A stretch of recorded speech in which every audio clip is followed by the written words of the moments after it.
pendapat, tidak saling menyalahkan, tidak saling menjatuhkan, dan kita harus berpegang dengan pengetahuan yang cukup ketika kita mempertahankan sikap kita. Ya. Yang ketiga, rasa senasib dan sepenanggungan.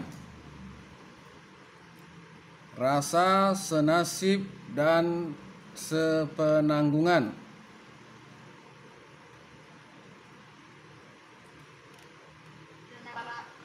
Senasib dan sepenanggungan. Oke, dia dicat. Rasa senasib dan sepenanggungan. Sehingga apa? Sehingga ketika kita menganggap kita senasib, kita sepenanggungan sesama warga negara, maka tidak ada lagi orang-orang yang curang, tidak akan ada lagi orang-orang yang korupsi, ya. Karena kita merasa kalau kita menzalimi orang lain, maka kita menghilangkan rasa senasib dan sepenanggungan, dan ini tidak baik untuk negara kita. Kalaulah orang lain egois, mau menang sendiri, merasa hebat sendiri, merasa paling pintar, maka negara kita akan hancur. Baik ya. Ada yang mau ditanyakan ini sampai di sini?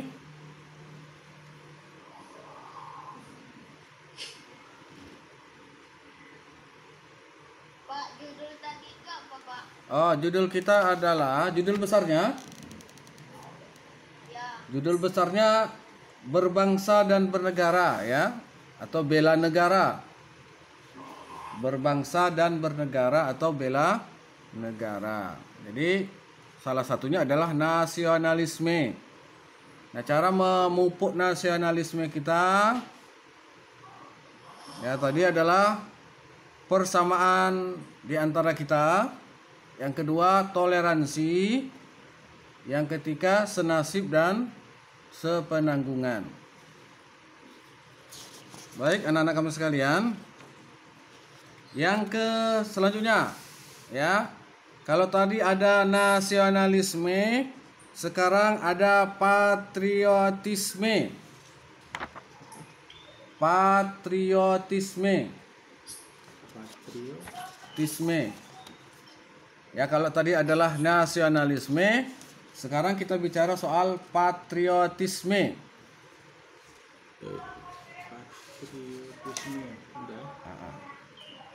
Artinya,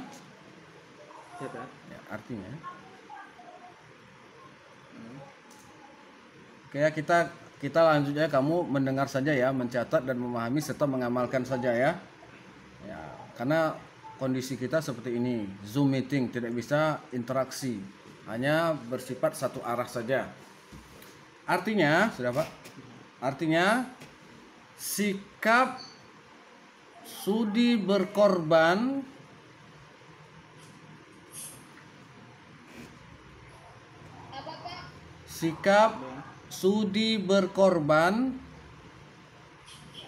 termasuk nyawa sekalipun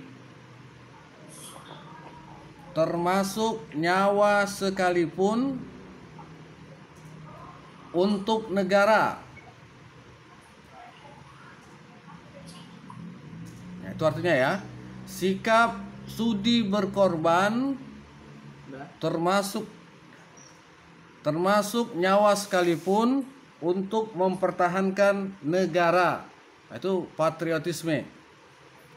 Sehingga para pahlawan kita terdahulu, mereka adalah seorang patriotisme yang unggul, yang sangat tinggi, karena mereka berkorban, meskipun nyawa mereka pertaruhkan untuk negara tercinta ini. Baik ya.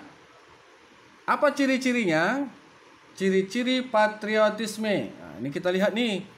Ciri-ciri patriotisme apa? Yang pertama, ciri-ciri patriotisme. Bentar. 1.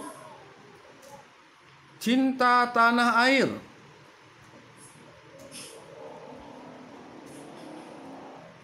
Cinta tanah air. Nah, enter. Ya, dia ya di chat ya. Cinta tanah air. Oke. Yang kedua, Rela berkorban. Rela berkorban. Berkorban apa saja? Nyawa, harta, benda untuk negara. Oke. Udah. Yang ketiga, menempatkan kepentingan umum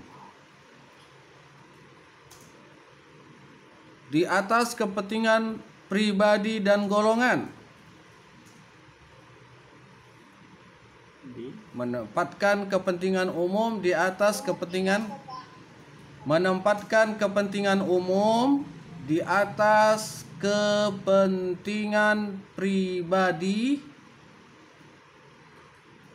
dan golongan.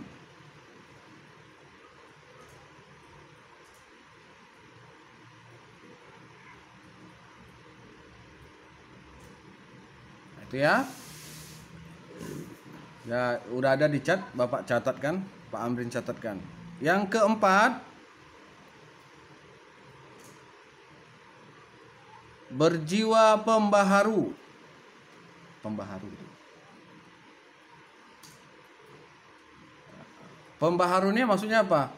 Memiliki ide-ide, konsep-konsep yang dapat memajukan bangsa ini. Ya. Kalau di Jepang itu anak SD sudah pandai buat HP. Kalau di Indonesia anak SD sudah pandai main HP. Nah, itu bedanya. Kenapa demikian? Karena pembaharu itu di negara itu sangat banyak. Maka kamulah yang bertugas hari ini untuk memunculkan ide-ide ilmu baru yang dapat dibanggakan oleh negara. Lalu yang terakhir, ciri-cirinya adalah tidak kenal menyerah atau tidak berputus asa lah ya. Tidak berputus asa.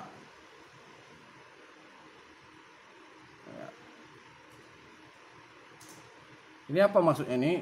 Contohnya di dalam wirausaha misalnya, seseorang yang gagal membuka usaha bakso misalnya, maka setelah kegagalan itu dia tidak menyerah. Dia akan melakukan inovasi, dia buka lagi bakso. Ya. Kalau biasanya baksonya bulat, dibuatnya petak, lonjong. Nah, itu ya, itu namanya orang yang tidak mudah putus asa. Jadi mereka itu akan selalu berbuat dan berbuat. Oke. Sekarang apa upaya kita mengimplementasikannya? Nah, ini terakhir ya. Upaya dalam mengimplementasikan patriotisme. Dalam mengimplementasikan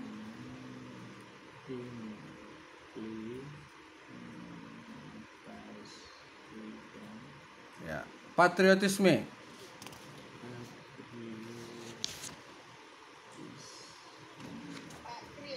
Patriotisme. Oke, dah.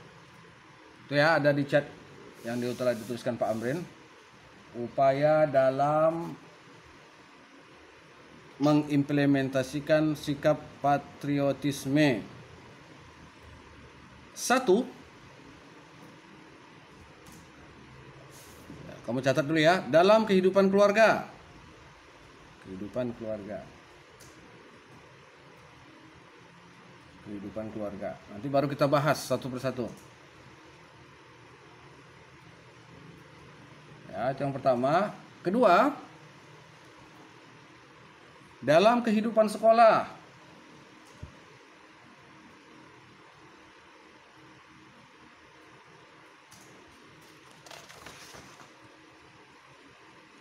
Ya. Yang ketiga, dalam kehidupan bermasyarakat.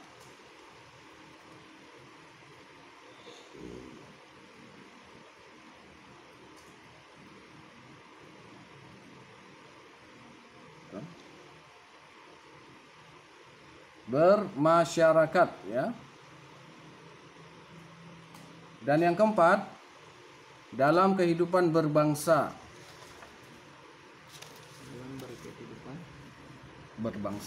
Dalam kehidupan berbangsa.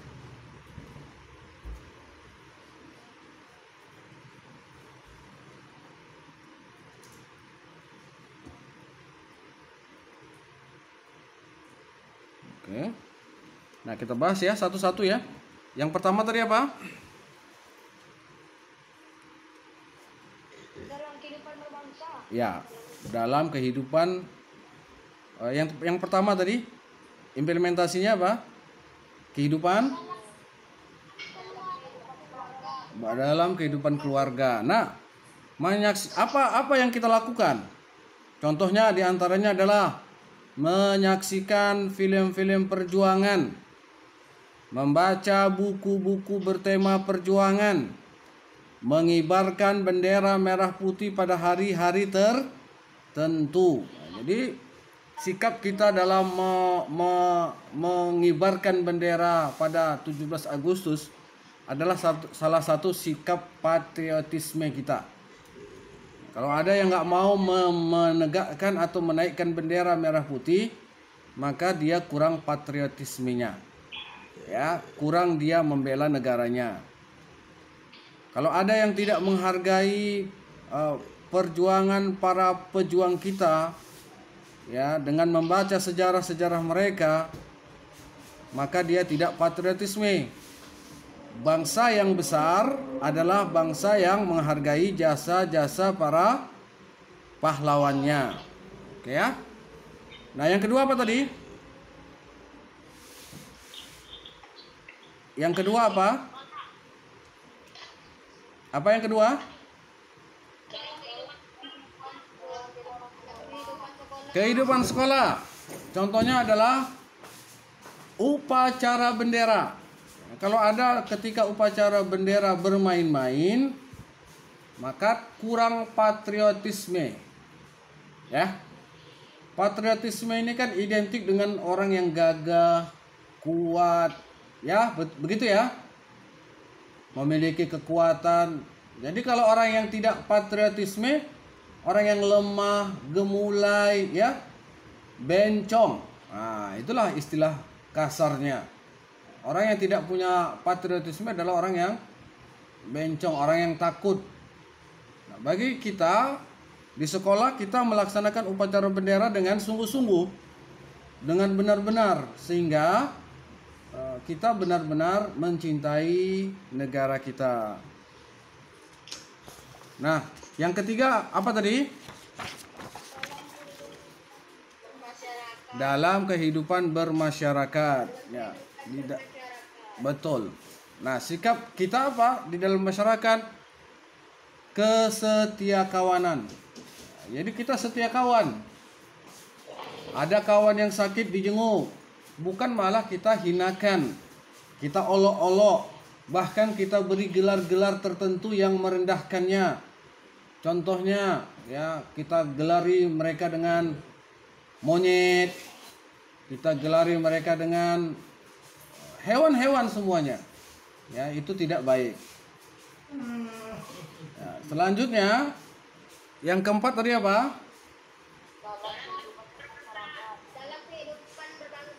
Dalam kehidupan berbangsa. Yaitu kita mencintai Pancasila. Kita mencintai Pancasila dan Undang-Undang Dasar 1945 dan tidak berusaha mengganti ideologi kita. Ya, kita tidak mau berusaha mengganti ideologi kita, namun menselaraskannya dengan perkembangan zaman. Ya, kita selaraskan dengan kemajuan zaman, sehingga tanpa mengurangi nilai-nilai, maka kita telah mempersatukan bangsa kita. Baik, anak-anak kami sekalian, ini sudah berakhir ya untuk materi kesadaran berbangsa dan bernegara.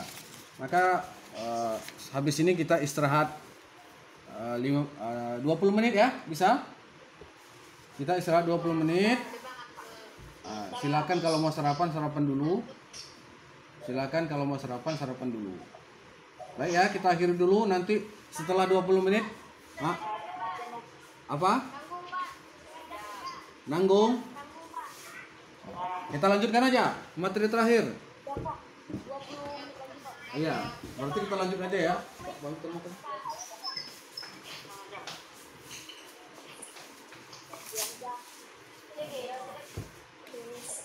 Bentar ya, Bapak cas dulu laptop Bapak.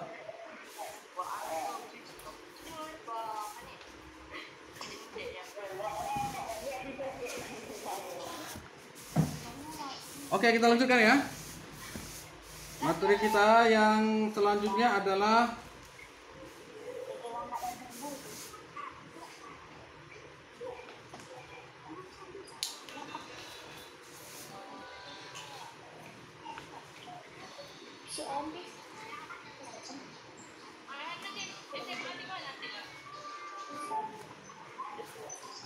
ya, Bapak tuliskan materi kita selanjutnya di chat Bapak ya. Bisa dibaca di chat kamu materi selanjutnya.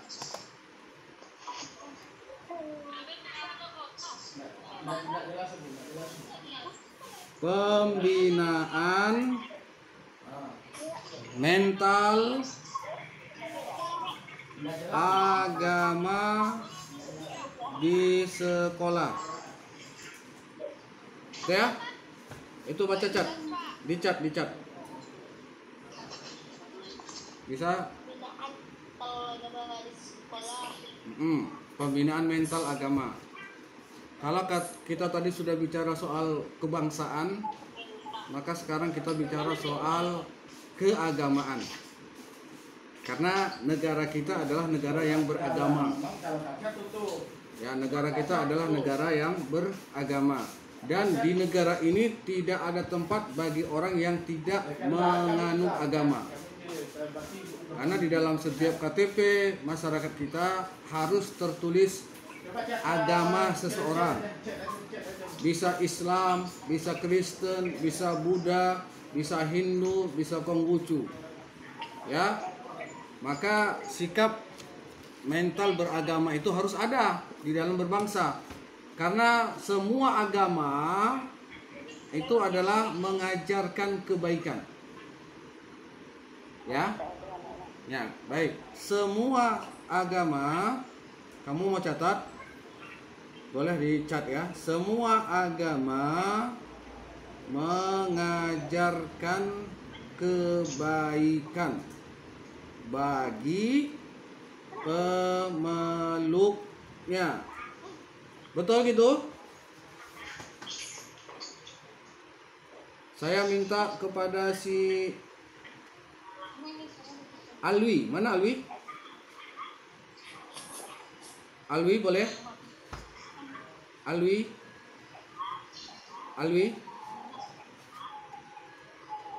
Halo Alwi? Oke. Saya mau tanya sama Alwi. Apa fungsi agama bagi kamu?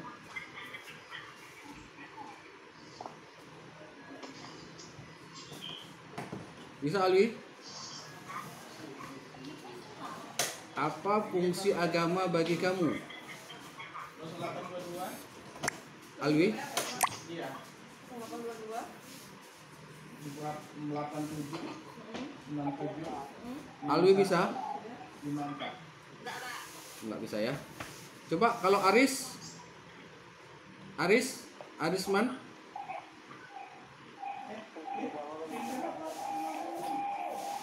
Arisman ada?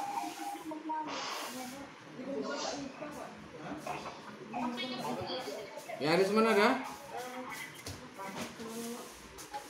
Ya, apa fungsi agama?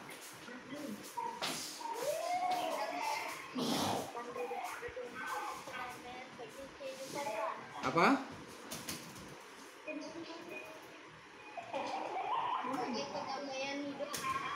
Oke, untuk mencapai kedamaian hidup. Oke, untuk mendamaikan hidup, untuk mendekatkan diri kepada Tuhan ya. Baik. Kita coba lagi di chat. Boleh di chat ya. Ini kita sambil menutup acara kita.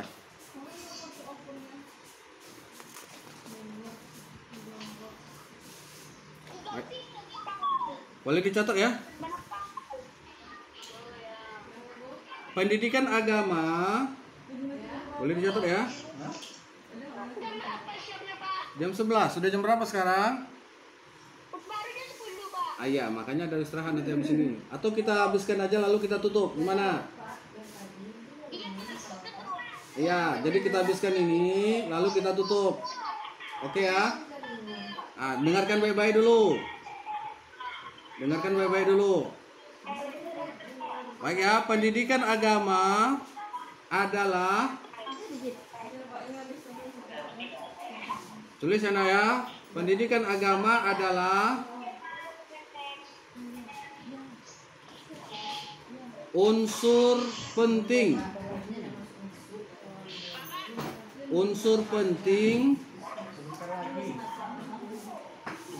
ya, di dalam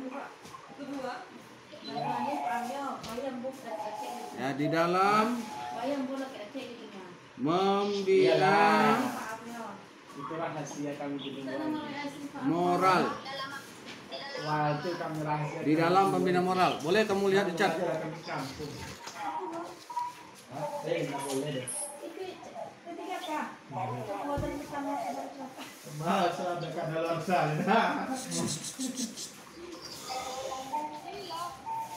Udah ya? Udah catat tuh. Jadi agama itu penting di dalam membina moral seseorang. Ada orang berpendapat bahwa agama nggak penting, yang penting karakter. Salah. Orang berkarakter itu dapatnya dari agama. Orang bermoral itu dapatnya dari agama. Orang yang tidak beragama, adakah orang yang tidak beragama baik? Ada. Tapi dia tidak akan punya pengikat, ya.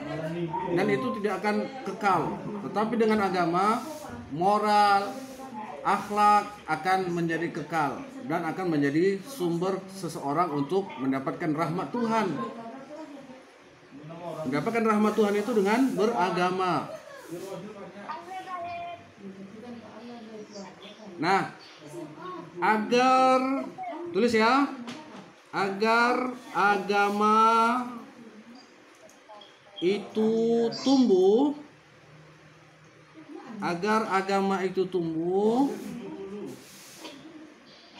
harus dimulai, udah ya, sejak kecil. Nah, harus dimulai sejak kecil. Nah, itu lihat di chat. Agar agama itu tumbuh harus dimulai sejak kecil. Makanya ada istilah kita, belajar agama di waktu besar seperti mengukir di atas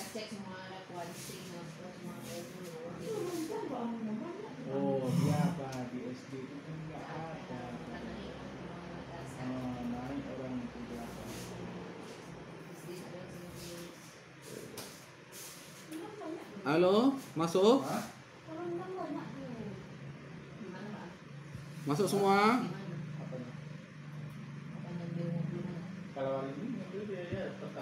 Halo? Oke, sebentar ya, jaringannya sebentar. Sebentar, kita admit all.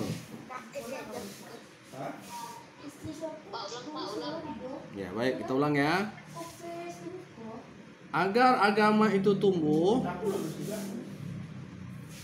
bentar, hilang semuanya. Kita masukkan dulu semuanya. Oke, sebentar ya. Biasa, namanya kita menggunakan jasa internet. Internet ini adalah goib, ya kan?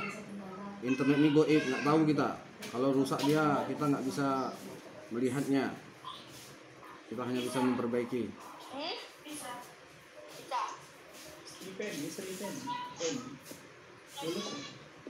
Oke, sudah masuk semua? Oke, coba angkat jempolnya dulu. Angkat jempolnya semua. Jempolnya angkat semua. Oke. Sama-sama kita ucapkan ya, yang seperti Bapak ucapkan ini. SMP 32, yes, yes, yes. Bisa? Oke ya. 1, 2, 3.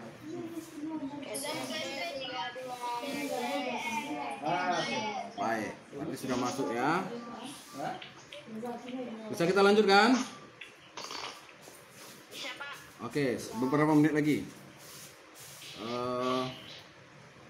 Pendidikan agama harus dimulai sejak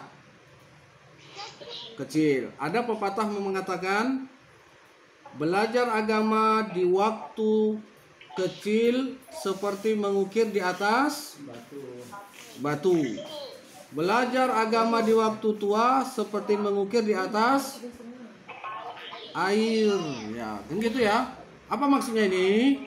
Belajar di waktu kecil itu lebih bisa masuk ke dalam ingatan. Ya kan? Jadi sejak dini kita harus mulai jiwa belajar agama kita harus tumbuh. Jiwa kecintaan agama kita harus kuat. Yang agama Islam kuat ke Islamnya, yang agama Kristen kuat ke Kristennya, yang agama Buddha kuat ke Budanya. Ya, ini penting. Biar kamu nggak jadi abal-abal. Dibilang Islam tidak, ya kan? Dibilang Kristen tidak, dibilang Buddha tidak. Jadi agamanya adalah agama KTP saja. Maka orang Islam harus beragama Islam dengan sempurna. Orang Kristen harus beragama Kristen dengan sempurna. Orang Buddha harus betul-betul memahami agama Buddhanya. Begitu juga Hindu dan Konghucu seterusnya. Nah, sekarang kita bicara agama di usia muda. Ya. Agama apa tadi? Agama di usia muda. Ya, seperti kamu ini ya, agama kamu ini. Agama di usia muda. Agama di usia muda ini condong kepada apa? Nah, kita lihat. Condong kepada 1, cuek, ya kan? Betul? Kamu tidak begitu memikirkan agama kamu, betul? Ya, agama hanya sekedar sekedar agama. Jadi cuek, sehingga tidak ada tumbuh rasa ingin beragama. Itu yang pertama. Ini di usia muda ya. Banyak tidak tahu. Ya, setelah tadi cuek, dia tidak tahu, dia cuek, dia banyak tidak tahunya. Contoh saja nih, yang beragama Islam misalnya. Coba sebutkan rukun iman yang pertama. Iman kepada Allah. Ada yang tidak tahu? Ada. Ada yang tidak tahu? Ada, pasti ada. Banyak yang tidak tahu. Perbedaan antara rukun iman dan rukun Islam. Ada yang tahu? Oke, rukun iman ada. Rukun iman ada 5. Rukun Islam ada 5.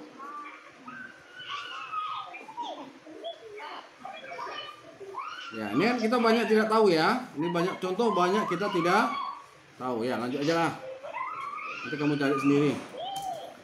Yang ketiga, beragamanya orang muda bercampur baur.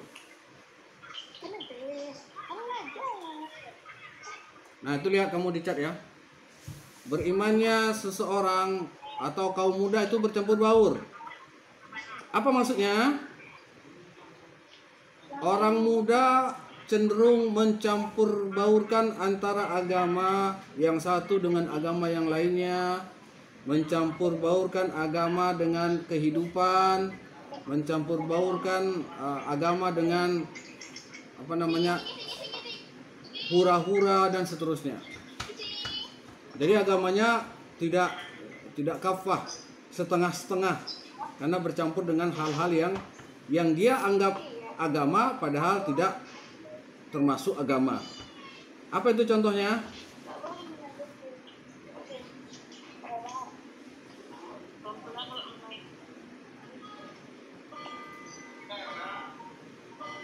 Oke. Kita lanjutkan ya, sekali lagi ya. Langsung aja ya. Kita akan berakhir nih. Lanjut. Oke ya. Terlalu banyak. Oleh karenanya kita butuh sosok panutan dalam beragama. Sosok panutan dalam beragama. Jadi kita beragama ini nggak boleh maunya kita sendiri. Kita beragama harus berpanutan. Apa panutan kita yang pertama? Satu, kitab suci. Ya. Panutan kita dalam beragama satu harus berdasarkan kitab suci. Kalau orang-orang Islam kitab sucinya apa? Al-Quran. Kalau orang Kristen Alkitab. Kalau orang Buddha nggak tahu. Ya, ada Weda ya. Itu apa itu? Bapak juga nggak tahu. Karena Bapak bukan orang Buddha, ya kan? Yang tahu tentunya orang Buddha. Tentunya yang tahu adalah orang Hindu. Karena Bapak Islam, Bapak taunya Al-Quran. Yang kedua, panutan yang kita butuhkan adalah teladan orang tua. Ya, tadi kitab suci tadi termasuklah situ nabi ya. Termasuk situ para nabi ya. Karena yang membawa kitab suci itu adalah nabi. Ya. Yang kedua, teladan orang tua. Maka ini penting di keluarga. Orang tua menjadi teladan bagi kita. Orang tua menjadi teladan bagi kita. Kalau orang tuanya merokok, maka kita pun akan menjadi perokok. Orang tuanya pencuri, maka kita pun akan menjadi pencuri. Tapi kalau orang tuanya itu adalah orang yang religius, orang yang beragama dengan baik, insya Allah anak-anaknya pun akan menjadi orang yang beragama dengan baik. Nah ya. Nah yang ketiga yang perlu kita butuhkan dalam panutan yaitu lingkungan. Yang ketiga ya, yang terakhir. Lingkungan. Kita butuh lingkungan yang beragama yang baik. Makanya ini ya, anak-anak kami sekalian, ada orang mengatasnamakan ingin menegakkan khilafah misalnya. Ya. Lalu mereka kacaukan dengan upaya-upaya bom bunuh diri misalnya. Lalu kacaulah negara ini. Ya. Setelah negara kacau, apa yang terjadi kira-kira? Kita mau beragama, mau menegakkan agama susah. Betul nggak? Betul. Contohnya masjid itu akan ditutup, gereja akan ditutup. Ya, nanti azan dilarang. Kamu lihat kondisi negara Suriah sekarang. Negara Suriah setelah negaranya kacau, ya maka agama itu susah untuk ditegakkan. Orang akan beragama secara diam. Nah, negara kita ini aman, damai, sentosa. Maka kita jaga kedamaian ini agar setiap muslim bisa beragama, agar setiap orang Kristen bisa beragama Kristen, agar setiap orang Buddha bisa beragama Buddha. Tapi kalau sudah hancur, kacau balau, persatuan hancur, kacau balau, tidak ada saling percaya, maka akan terjadilah yang namanya chaos atau masa-masa sulit beragama. Maka kita butuh lingkungan yang kondusif. Maka kalau kamu sudah di sekolah nanti, kamu akan mencoba mencari lingkungan yang baik. Maka kita berusaha di sekolah ini menciptakan lingkungan yang baik. Bagaimana cara di sekolah? Ya, kita adakan kegiatan-kegiatan keagamaan. Orang Islam setiap hari Jumat kita melaksanakan kegiatan imsak. Orang Kristen kita kasihkan tempat untuk mereka membaca Alkitab. Nah, mereka beragama dengan baik, kita juga beragama dengan baik. Sehingga lingkungan kita ini lingkungan yang memberikan ruang untuk kita melaksanakan agama. Terakhir, ya, terakhir dalam materi ini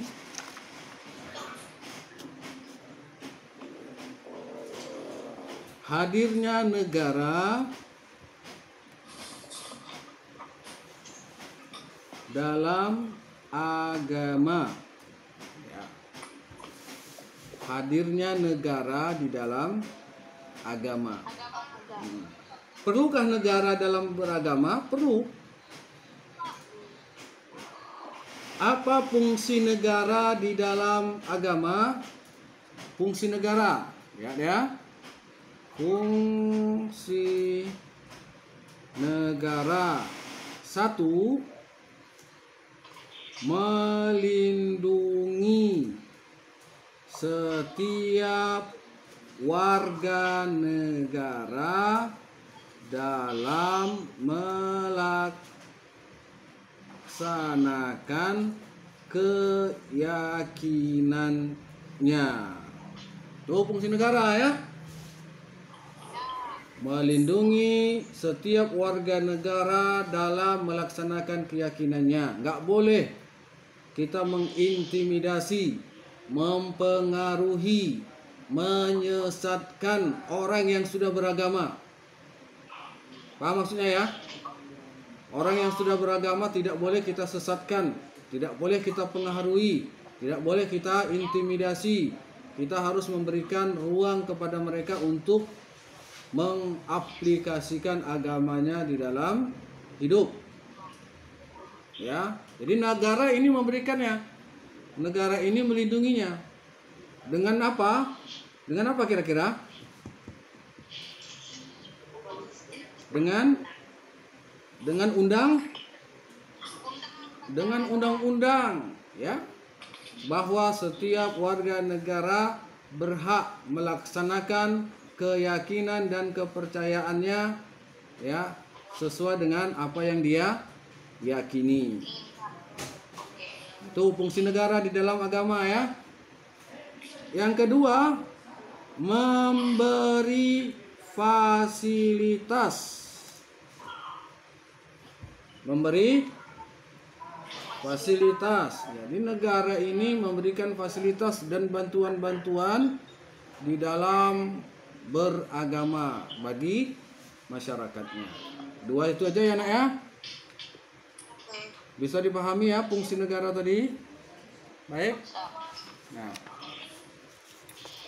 baik, ya, sebelum kita tutup, Bapak mau menyampaikan untuk besok hari Senin, pertemuan kita terakhir, kita akan membawakan materi yang pertama. Materi besok, ya. Materi besok, atau Senin, ya. Boleh kamu catat ini. 1. Tata kerama di sekolah. Yang pertama, ya. Tata kerama di sekolah. Besok kita bahas. Yang kedua, pentingnya protokol kesehatan COVID-19. Ya, lihat di chat. Bapak sudah tuliskan. Pentingnya protokol kesehatan COVID-19. Lihat di chat. Protokol kesehatan COVID-19. Yang ketiga, Wiyata Mandala. Itu yang ketiga, ya. Wiyata Mandala, itu yang ketiga. Nah, itu nanti kita bahas. Kalau kamu mau tahu, penasaran nggak? Apa itu Wiyata Mandala? Penasaran nggak? Oh, itu berarti kamu mengikuti Zoom kita hari ini. Udah dicatat? Nah, terakhir nanti adalah besok kita penutup. Penutup, ya. Nah, penutup nanti ditutup oleh Kalau kemarin dibuka oleh kepala sekolah, besok hari Senin juga ditutup oleh kepala sekolah. Nah, setelah itu baru kita normal belajar seperti biasa. Ingat ya, jangan keluar dari grup. Jangan keluar dari grup. Pembagian apa kapan, Pak? Ya, nanti Pembagian apa kapan, Pak? nanti wali kelas akan masuk ke grup mengumumkan kelas kamu. Oh iya, Pak. Dan nanti akan di share kelas-kelasnya, nama-nama kelas-kelasnya. Ya, akan di share di grup. Ingat, jangan keluar dari grup. Kalau keluar dari grup PLS ini nanti kamu susah untuk mengetahui kelas kamu, siapa wali kelas kamu, dan jadwal pelajaran kamu. Bisa dipahami ya. Nanti juga akan Bapak masukkan di sini di grup itu nama-nama wali kelas 71, 72, 73, 74 sampai 75. Bisa dipahami? Bisa dipahami ya? Alhamdulillah kalau gitu. Baik, dengan mengucapkan alhamdulillahirabbil alamin, acara PLS di hari yang kedua ini kita tutup. Jangan lupa hari Senin kita bertemu kembali dalam suasana Zoom meeting. Yang perlu kita pahami bersama bahwa Zoom meeting tidaklah seperti tatap muka biasa, karena kita melakukannya dengan virtual. Ya, virtual. Baik ya, alhamdulillahirobbilalamin. Kita tutup. Wassalamualaikum warahmatullahi wabarakatuh.